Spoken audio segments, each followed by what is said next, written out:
Complete చేయండి. Speaker sir, time ఇంతమంది మంత్రులు మొత్తం నా టైం అంతా వాళ్ళే తీసుకున్నారు. ఇంకా చాలా మంది ఉన్నారు. Speaker sir, already spoke for 1 hour sir. మొత్తం టైం వారే తీసుకున్నారు సార్. వారు గంటన్నర పైన మాట్లాడినారు సార్ ఇద్దరు. సార్ ఇప్పుడు ఆ టైం కూడా ఉన్నాయి. తప్పు రాసింటారు సార్.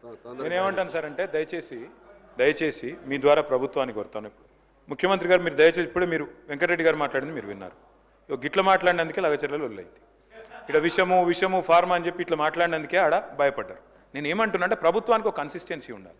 ఇప్పుడు టెక్నాలజీ వచ్చింది, ZLD వచ్చింది, జీరో లిక్విడ్ డిశ్చార్జ్ వచ్చింది, గ్రీన్ ఫార్మాసిటీ అని మీరు అంటారు. పెట్టిందే మేము గ్రీన్ మొత్తం టెక్నాలజీ అని. నేనేమంటున్నా అంటే దయచేసి ఇక్కడో మాట మాట్లాడతాం, బయటో మాట మాట్లాడతాం అంటే ప్రజలు అర్థం చేసుకుంటారు. మీరు అన్నారు ఏదో మీ సొంత పేపర్లో రాశాను, ఇది economic times, economic times and times of India 3 కంపెనీలు ప్రీమియర్, కేన్స్ అండ్ కార్నింగ్ పోయినాయని చెప్పి మరి స్పీకర్ గారి ద్వారా మీకు పంపుతాను, చూసుకోండి. అట్లాగే నేను అడుగుతా ఉన్నా అధ్యక్ష, మరి మీరు అన్నారు అధ్యక్ష, ఈ ముఖ్యమంత్రి గారు తరచుగా కోట్ చేస్తూ ఉంటారు కాళోజీ నారాయణరావు గారిని. కాళోజీ గారు చెప్పినారు అధ్యక్ష, రాజుల రాజ్యాలు, యోధుల యుద్ధాలు, వర్షకుల వాణిజ్యాలు, కర్షక నీ కర్రు కదిలినన్నాళ్ళే అన్నారు. అంటే రైతు బాగుంటేనే రాజ్యం బాగుంటుందని చెప్పడానికి కాళోజీ నారాయణరావు గారు ఆ మాట అన్నారు అధ్యక్ష. కానీ ఏమైంది అధ్యక్ష, ఈరోజు తెలంగాణలో పంటలు ఎండుతున్నాయని చెప్పి వాళ్ళ ట్యాంకర్లతో నీళ్లతో పంటలు కాపాడుకునే ప్రయత్నం బలంగా చేస్తూ ఉన్నారు. మాట్లాడితే కూలేశ్వరం అధ్యక్ష, మీరు మంత్రులు, మీరు అట్లా అనాలోచితంగా అంత ఈజీగా కూలేశ్వరం అని మాట్లాడితే అది మన రాష్ట్రానికి నష్టం. అదేదో కేసీఆర్ గారు వ్యక్తిగతంగా ఆయన కోసం కట్టుకున్న ప్రాజెక్టో లేదా ఇంకోళ్ళ కోసం కట్టిన ప్రాజెక్టో కాదు కదా.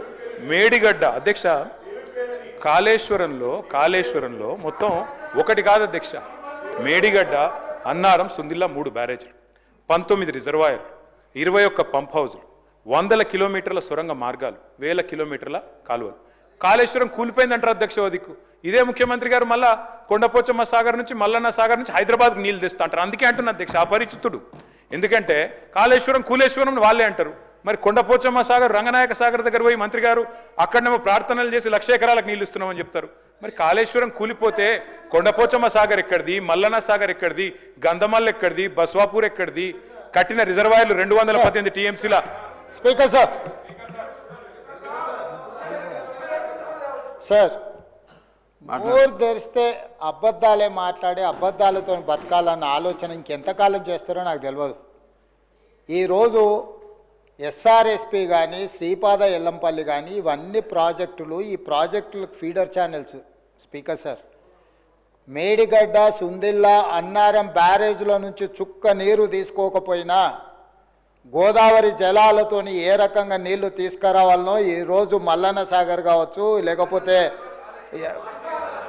ఈయనే ఆ స్వామి మల్లన్న సాగర్కి ఎక్కడి నుంచి నీళ్ళు వస్తాయి? నువ్వేదో పెద్ద చదువు చెప్తారు, మీ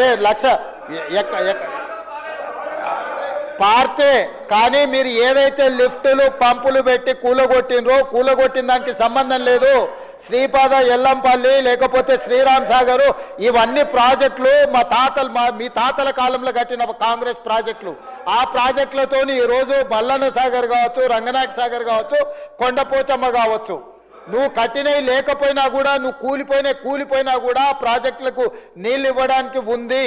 మీరు లేని అబద్ధాలతోని లేకపోతే మేడిగడ్డ దగ్గర కట్టిందో, సుందిల దగ్గర కట్టిందో, అన్నారం దగ్గర కట్టిన మీరు పంపులు లిఫ్టులతో కొల్లగొట్టిన 1,00,000 కోట్ల రూపాయల ప్రాజెక్టు గుండు సున్నా లేకపోయినా నీళ్లు ఇవ్వచ్చు. తప్పుదారు పట్టించకండి. రెండవది, ఈరోజు మీరు పదే అక్కడ లగచర్లలో జరిగిందంటున్నారు అధ్యక్ష. మల్లన్న సాగర్ కట్టిన రోజు ఏటిగడ్డ, కిష్టాపూర్, వేమ్లఘాట్ 14 గ్రామాలు తండాలు కలిసి పరిగెత్తించి మిమ్మల్ని కొట్టిన రోజు మీరు పోలీసుల బూట్ కాళ్ళతోని తొక్కిచ్చిన రోజు, ఆ రోజు ఎట్లా జరిగింది అధ్యక్ష? అది గజ్వేల్లోనే కదా. గజ్వేల్ నియోజకవర్గంలో సిద్దిపేట జిల్లాలో ఉన్న వేములఘాట్ కావచ్చు, ఏటిగడ్డ, కిష్టాపూర్ కావచ్చు, నేను పోయి దీక్ష చేసిన అధ్యక్ష 48 గంటలు. భూసేకరణకు వ్యతిరేకం కాదు, నష్టపరిహారం పెంచండి అని చెప్పినాం. మీరు 3 లక్షలు ఇస్తే 7 లక్షలు చేయమన్నాం. ఈరోజు మీరు ప్రతి ప్రాజెక్టు పక్కన 100 ఎకరాలు మీరు ఫామ్ హౌజులు కొనుక్కున్నారా లేరా? ఈరోజు ప్రాజెక్టులు డైరెక్ట్గా కొండపోచమ్మ నుంచి మీ ఫామ్ హౌస్కి, మీ ఎర్రవల్లి ఫామ్ హౌస్కి కాలువలు తీసుకొని 100 ఎకరాలు మీరు నీళ్లు తీసుకెళ్ళినరా లేరా? ఈరోజు రంగనాయక సాగర్ దగ్గర హరీష్ రావు గారికి ఫామ్ హౌస్ ఉన్నదా లేదా? మీరు ప్రాజెక్టులు కట్టిందే మీ ఫామ్ హౌస్ల కోసం. ప్రాజెక్టులు కట్టిన కాడ మీరు ఫామ్ హౌస్లు తీసుకున్నారు. దుర్మార్గమైన ఆలోచన మీది. ఈరోజు మీరు సిద్ధంగా ఉన్నారా విచారణకు? కొండపోచమ్మ దగ్గర ఎవరికి ఫామ్ హౌస్ ఉంది, రంగనాయక సాగర్ దగ్గర ఎవరికి ఫామ్ హౌస్ ఉంది, లేకపోతే ప్రాజెక్టులు కట్టిన దగ్గర ఎవరికి భూములు ఉన్నాయో, ఎవరికి ఫామ్ హౌస్లు ఉన్నాయో నిజ నిర్ధారణ కమిటీ నేను కాదు, ఈ సభలో ఉన్న కాంగ్రెస్ పార్టీ నుంచి ఒక్కరిని కూడా వద్దు. బీఆర్ఎస్ నుంచి, బీజేపీ నుంచి, ఎంఐఎం నుంచి, సిపిఐ నుంచి శాసనసభ్యులతో నిజ నిర్ధారణ కమిటీని వేద్దాము.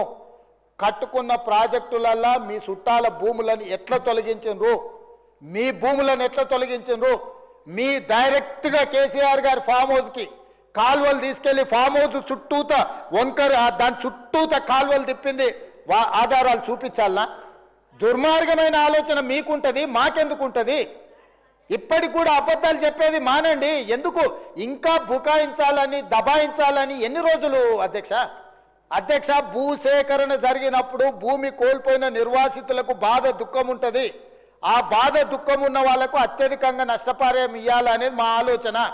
ఆనాడు మల్లన్న సాగర్లో 3 లక్షల నుంచి మొదలుపెట్టిన మీరు, మేము కొట్లాడితే అది చివరికి 10 నుంచి 12 లక్షలకు వచ్చింది.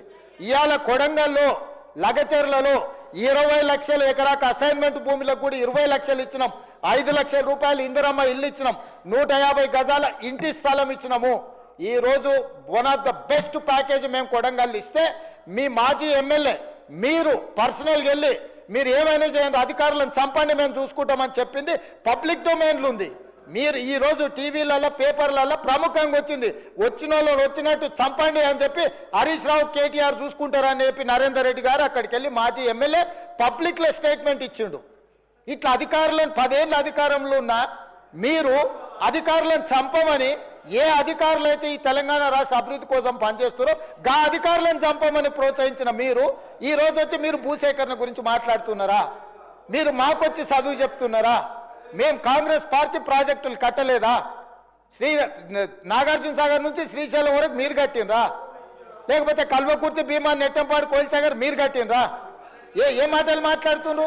కమిషన్ల కోసము ప్రాజెక్టుల రీడిజైనింగ్ పేరు మీద 36,000 కోట్ల రూపాయల విలువ ఉన్న ప్రాణహిత చేవెళ్ల ప్రాజెక్టును కాళేశ్వరం పేరు మీద 1,50,000 కోట్లకు అంచనాలు పెంచిండ్రు. ఇప్పటి వరకు మీరు అధికారం దిగిపోయే నాటికి 1,02,000 కోట్ల రూపాయల బిల్లులు చెల్లించిండ్రు. మీరు అత్యంత అవినీతికి పాల్పడ్డ ప్రాజెక్టు మీద ఈరోజు విచారణ, 1 మ్యాన్ కమిషన్ ఎంక్వైరీ జరుగుతుంది. మీరు చెప్పిన ప్రజల సెంటిమెంట్ అయిన పవర్ ప్రాజెక్టులు విద్యుత్తు ముసుగులో 1,000 కోట్ల రూపాయలు కోళ్ళగొడితే ఈరోజు కమిషన్ రిపోర్ట్ ఇచ్చింది, మీరు ఫ్రాడ్ చేసిండ్రు, ఫ్రాడ్కి వీళ్ళని శిక్షించమని 1 మ్యాన్ కమిషన్ సుప్రీంకోర్టు వరకు పోయి కొట్లాడారు.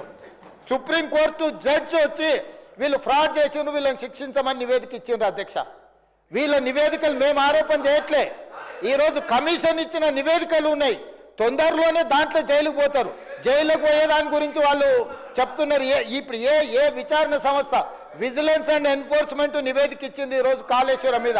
ఆ నివేదికలు వచ్చే సభలో, ఇదే సభలో పెట్టి చర్చ పెడదాం. ఎవరెవరు ఏ రకంగా ప్రాజెక్టు రీడిజైనింగ్ పేరు మీద ఎట్లా కొల్లగొట్టిందో వాటి అన్నిటిని తీసుకొద్దాం. అధ్యక్ష, ఇవాళ వీళ్ళు ఎంతసేపు ఉన్నా మేము అబద్ధాలని చెప్తాం. ఆనాడు 2013 భూసేకరణ చట్టం ఉంటే దాన్ని కాదని జీవో నెంబర్ 123 అని కొత్త జీవో, కొత్త రాజ్యాంగం కనిపెట్టి బయింగ్ అండ్ సెల్లింగ్ ప్రాసెస్లో ఒక నోడల్ ఆఫీసర్ను పెట్టాం, డబ్బులు ఇస్తాం, భూములు గుంజుకుంటాం అని చెప్తే కోర్టు కొట్టేయలేదా? కోర్టు మిమ్మల్ని తిట్టలేదా? ఎన్ని నోటిఫికేషన్లను రద్దు చేసింది? ఈరోజు బలవంతంగా రైతుల భూములను గుంజుకున్నది మీరు. ఒకటే మాట మేము ఏం చెప్పినాము?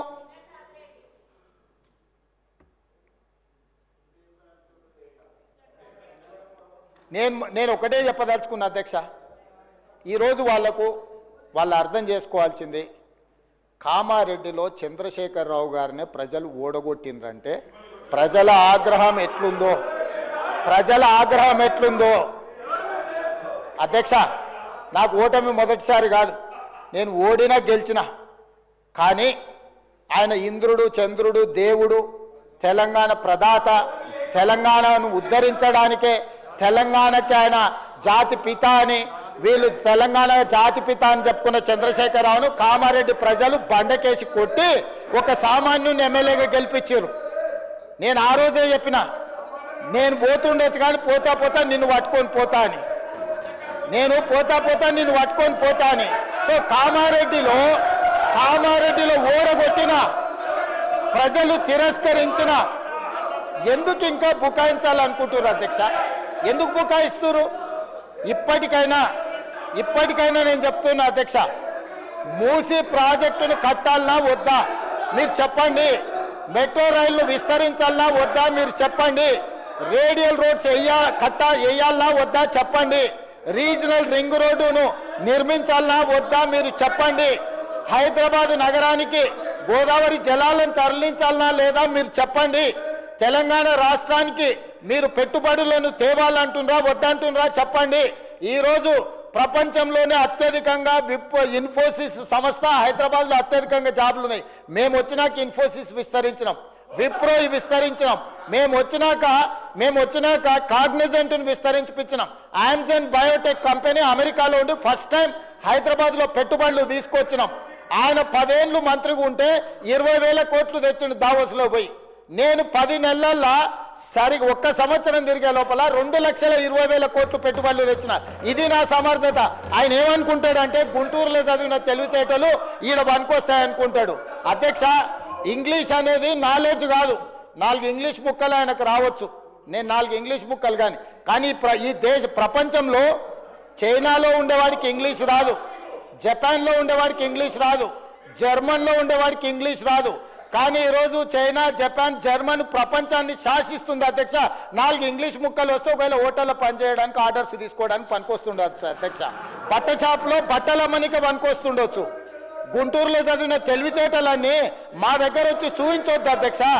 మేము గవర్నమెంట్ స్కూల్లో చదివి వచ్చినాం, మేము గుంటూరులో చదవలే. మా తెలుగు మీడియంస్ అధ్యక్ష, తెలుగు మీడియము గ్రామీణ ప్రాంతాలలో గవర్నమెంట్ స్కూల్లో చదువుకొని వచ్చినాం అధ్యక్ష.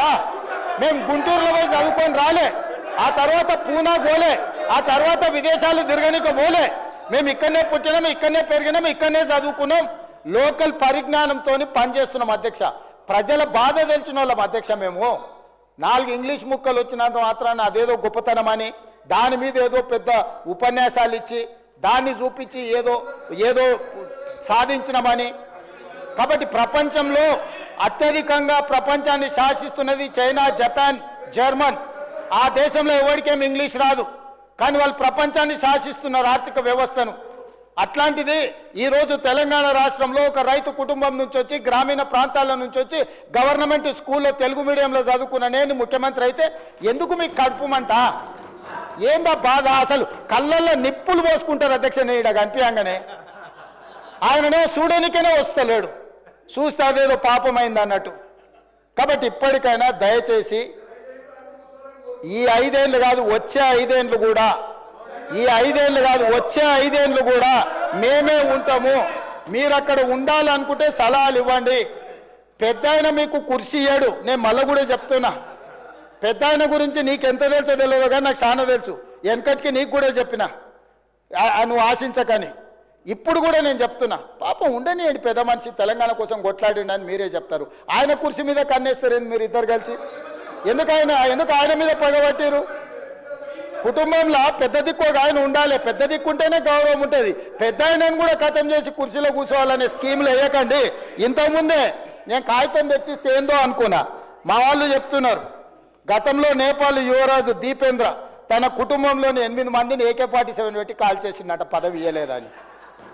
నేపాల్ రాజు వాళ్ళ పిల్లగాడు కుటుంబంలో పదవులు ఇస్తలేరని రాత్రి డిన్నర్కి పిలిచి AK-47 పెట్టి ఇంట్లో వాళ్ళందరినీ AK-47 పెట్టి కాల్ చేసిందంట. అట్లాంటి పరిస్థితులు తెలంగాణలో రాకుండా చూడండి అధ్యక్ష. వారికి చెప్పండి, వారు చదువుకుంటే చదువుకున్నారు, గుంటూరు తెలివితేటలు ఉంటే ఉన్నాయి, అవి ఉపయోగించి తెలంగాణకి ఏమైనా ప్రయోజనం చేకూర్చేటట్టు చెప్పమని చెప్పుండ్రు అధ్యక్ష. కేటీఆర్ గారు సార్ ఒక్క 5 నిమిషాలు క్లోజ్ చేసి. ఎందుకు సార్? కూర్చుంటానండి. మీ వాళ్ళదే బాగా ఇనసొంపు ఉంది కదా, కూర్చుంటారు. మీరు కూర్చోమంటే కూర్చుంటారు. అసలు మీ టైం అయిపోయింది. 2 గంటలు వాళ్ళని మాట్లాడించి ఎట్లా సార్ ఇది? కూర్చుంటానండి సార్, ఎట్లా సార్? మీరు ఒక కమ్యూనిస్ట్ యోధుడు, తెలంగాణ కోసం నిరాహార దీక్ష చేసిన కొత్తగూడెం బిడ్డ మీరు. మీరు అట్లాంటిది మీరు కూడా మమ్మల్ని ఇట్లా గొంతు నొక్కితే ఎట్లా సార్? ముఖ్యమంత్రి గారు అంత ఫ్రస్ట్రేషన్లో, అంత ఆవేశంలో, అంత ఆవేశం, అంత అయ్యో పదవిలోకి వచ్చిన తర్వాత కూడా ఇంత ఫ్రస్ట్రేషన్ నా జీవితంలో ఎవరిలో చూడలేదు సార్ నేను. అరే మొత్తం ఇంత దాడి, ఇంత ఉక్రోషం ఏం పర్లేదు రేవంత్ రెడ్డి గారు, ఇంకా తిట్టాలనుకుంటే ఇంకో 2 గంటలు తిట్టండి, మాకేం అభ్యంతరం లేదు. ఎందుకంటే మీ మైక్ కట్ కాదు, నీకు ఎంత ఉందో అంత తీసుకో, నాకేం ఇబ్బంది లేదు. మీ తిట్లన్నీ మాకు దీవెనలు, మీ తిట్లన్నీ మాకు దీవెనలు, మాకు ఆశీర్వాదాలు. మీరు ఎంత మాట్లాడితే మాకు అంత మంచిది. ఎందుకంటే మీ వల్ల ఖచ్చితంగా ఇంకొక 20 ఏళ్ళు కాంగ్రెస్ ఓటేయాలంటే ఎవరైనా భయపడే పరిస్థితి తెలంగాణ మొత్తంలో వస్తున్నది. మీరు పోయి ప్రచారం చేశారు, మహారాష్ట్రలో ప్రచారం చేశారు, హర్యానాలో చేసినారు, ఢిల్లీలో చేసినారు, అద్భుతాలు సాధించారు. మొన్న పోయి ఎమ్మెల్సీ ఎలక్షన్లో కూడా చేసినారు. 57,000 ఉద్యోగాలు నేను ఇస్తే నాకు ఓటేయండి అన్నారు. వేసినారా ఓట్లు మీకు? అందుకే అంటున్నారు రేవంత్ రెడ్డి గారు, రంకెలతో ఏమి రాదు, ప్రతిపక్షాల మీద దాడి చేస్తే కాదు. అధ్యక్ష, మీరు వచ్చిన తర్వాత అధ్యక్ష, పెద్దవాగు 2 సార్లు కొట్టుకొని పోయింది, సుంకిశాల కూలిపోయింది, భక్తరా